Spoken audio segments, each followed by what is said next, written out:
Hi guys, welcome back again to my YouTube channel. In today's video, you're going to be seeing the second part of the making of this dress, which is the sewing part. In my previous video, I shared the pattern drafts of the making of this dress. If you haven't seen it yet, I'll be linking it down in the description below, so you can go ahead and check it out. If you haven't subscribed to my channel, please do, and don't forget to like and comment. Let's get started with today's video. Yeah. So I'll be using this crepe fabric, this tulle net, this silk fabric, a wording, bra cups, this invincible zipper, this black thread, and lining. So I'm just going ahead to cut out the patterns like so ensure that you add allowance like the way I'm doing. So after that is done, I'll go ahead to cut out the shoulder part. So this is me placing it on the fold. So I'm just going to be placing it like so I can cut like two pieces of both sides. So I've added seam allowance to it. So now I'm just going ahead to cut this out. So I'm just going to be placing the sleeve on fold like this. I want to cut two pieces of both sides. I really don't want it to be too light. I want it to be a little dark on my skin. So I'm just going to be cutting two pieces on both sides. So I'll be placing it like so, and I've added the seam allowance, so I'm just going right ahead to cut it out. I went ahead to cut out the skirt part. I know the lining is not smooth because I didn't have light, but I'll press it soonest. So here are all the patterns. I've gone ahead to cut them out. So I want to make a shoulder part with this wording. I know you can actually use a shoulder part with this, but I'm trying to improvise here. So I'm just cutting two pieces of this because I want it to look very flattering and pronounced. I don't want it to look too thick or exaggerated, so I feel this is okay for me. To stitch the shoulder pad, I'm just going to be flipping it like so. I'm placing right sides together and stitch it down. So I'm just going to be cutting through like this. Don't cut through the stitch, so I'll just be cutting it through like this so that it can be flat by the time I turn it. After turning this, I'll go ahead to untack it because I want it to stay in place by the time I'm ready to join this. I went ahead to trim this so that everything will be in place by the time I'm ready to stitch. I'm going ahead to stitch the back because we need to join the front and the back together. So I'm just marking this so that I will know the wrong side and the right side. So ensure you do that as well. So I'll just be placing my lining on the fabric and stitching it down like so. So ensure you stitch it down to the zipper part and take it down. I'm going ahead to cut out the strap for the back. So I'll just go ahead and mark 4 inches. So I'm just going to be cutting this through, and I'm going to cut out 2 pieces of this. I want to make the strap 3/4 inches wide, so I feel this is okay. So I'll just stitch it down, and stitch the top part so that I can be able to turn it.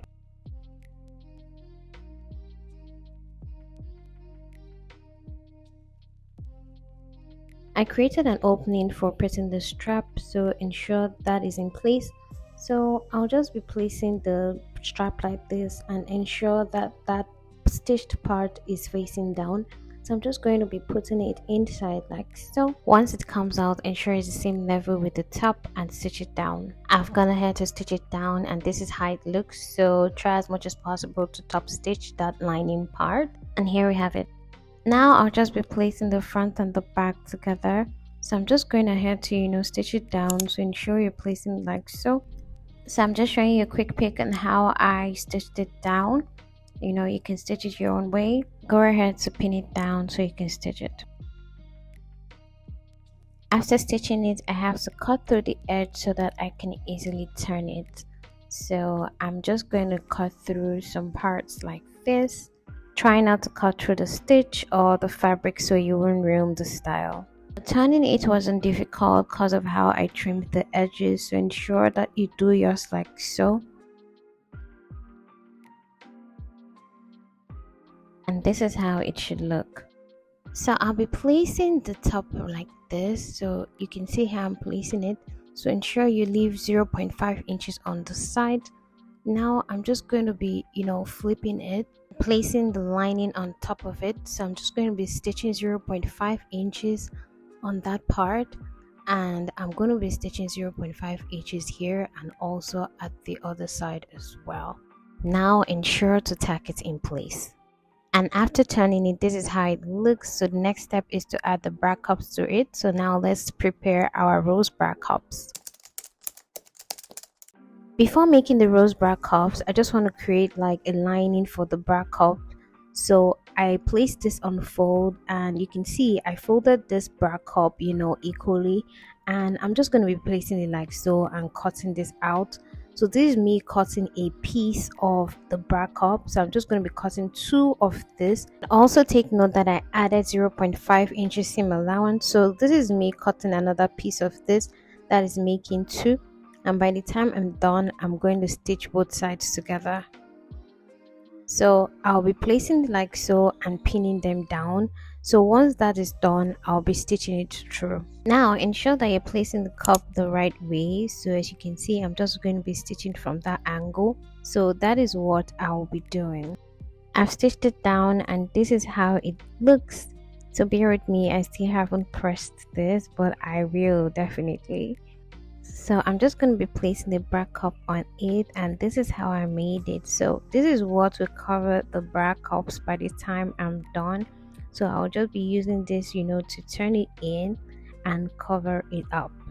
For the rose bra cups, I'll be using a different fabric for it. So I used a satin fabric. So I want there to be like a little contrast between, the dress and the rose bra cups. So I'll be placing the fabric on bias like so, and I'll be taking down the measurement. So from that top part, I went down by 17 inches. So I'm just going ahead to mark that down, and I'll be creating two of this. And now that I've done that, I'll just be rolling this out and cutting it through. And I've cut out the two pieces, so I'm just going to be taking one side and I'll be turning it like so. Ensure that the right side is facing the right side and stitch it down by 0.5 inches on both sides. I finally pressed this and this is how it looks. For the placement of the rose design on the bra cup, you have to turn it out like so and place it on the bra cup. So creating the rose cup depends on how creative you are. You can be a little bit artistic and you get this right. So I'm just creating it to the best of my knowledge. So try as much as possible to see how you can create the best version of rose bra cups you can ever do. So this is me trying to create it, trying to see how well I can go about it, because this is my first time, so I'm just going ahead to take my time. So make sure you're taking your time in this process so that it will come out really well. So once you figure out how you want the design and the style to be, then you can go ahead to start placing pins on them, tacking them and holding them down so that it doesn't move. I'll go right ahead to do the same thing for the second bra cup, and just take your time as you're doing this, okay, so that it will come out right. I realized that the second time was a lot better because once you do something once, you get to understand how to do it better the second time. So I feel like I did well the second time, and I went back to the first one to adjust some little things, and it came out really good. So yeah, that's it. I went ahead to untack it. Ensure you use the same color with your fabric. I used the contrast thread so that you can see it, but I went ahead to do it again. I'll go ahead to place the lining on the bra cup like this. So I'll just be stitching 0.5 inches at the top like so and turn it. And yeah, I've done that. So the next step is just to take it down, press it a bit down, and go right ahead to stitch it right through. I'll be doing that for the second bra cup as well. I've gone ahead to stitch it through, so I'll just go ahead to trim the edges. So try not to cut through the bra cup, just trim the edges. Now that is done, I'll go ahead to place this on the top. Now this is the most technical part of the sewing, you stitching it on the top. So you have to be really careful.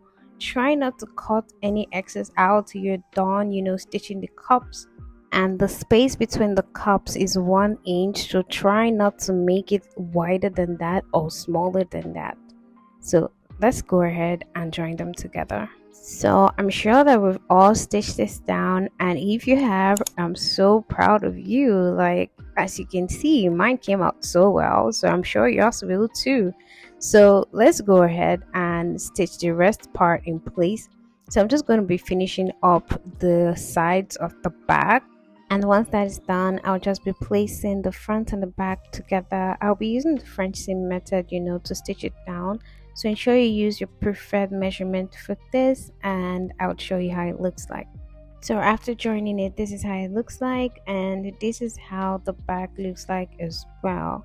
So ensure it looks the same way.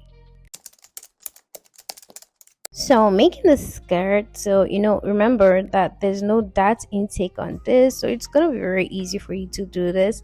So I'm just going to be placing the fabric and the lining together. So this is like the front, and the only thing I'll just be doing is just to create like a slit at that down part. So remember, we're doing that as well. At the down, I'll just be stitching 0.5 inches and turn it. So I'll just go ahead to take the measurement of my slit from the sloper, and this is 19 inches. So I'll just go ahead to mark that down on the fabric as well, and now I can stitch it through. And remember, the slit is 4 inches plus 1.5 inch seam allowance, that's 5.5. So I'm going in by 5.5 inches, and I'm going to be drawing a straight line, down to that slit part, so that I can be able to stitch it accurately. As you can see, I've stitched it, so now I have to create an opening. So you have to be very careful here so that you don't cut through the fabric. So try as much as possible to cut it carefully. And this is it. So ensure this looks exactly like this. Make sure you don't cut it. So yeah, this is the opening, and look at where it stopped. So I'm gonna head to stitch the back, so ensure you stitch it like so. And now the next part is to create an opening for the zipper part. So from the top, go down by 9 inches and stitch the rest down. So I'm going ahead to stitch it down using the French seam method for this. So I'm going to be using my measurement, to ensure you use your preferred measurement for this. And this is how it looks. So now the next step is for me to join the top and the skirt together. So let's do it. So placing the top and the skirts together, ensure that the measurement is accurate, so that by the time you stitch them together, both sides will be on each other. So now we can go ahead to stitch this down. So I've gone ahead to stitch it down, and this is how it looks. So the next step now is to put the invincible zipper. So I like to press my zipper in place, try not to press on the zip, the teeth itself. So I've gone ahead to do that, and the next step now is just to attach it to the dress. So this is me opening it up and attaching it on both sides. So you can watch my previous videos on how I attach zippers to the dress, but I'm not going to show the in-depth of this. But yeah, let's go ahead and do this. I've gone ahead to attach the zipper to the dress, and you can see it looks so lovely. So make sure that your zipper is joined properly, and if you take note at this part, you can see it's equal, everything is aligned and in place. And the last thing is to join the sleeve. So I'm going to be using the French seam method to join the side of the sleeve. So I'm just going to be attaching it to the top, and we're done. And here's the final look. In case you want to recreate this, don't forget to tag me, and I would love to see it. So thank you for watching, and see you in my next one. Bye.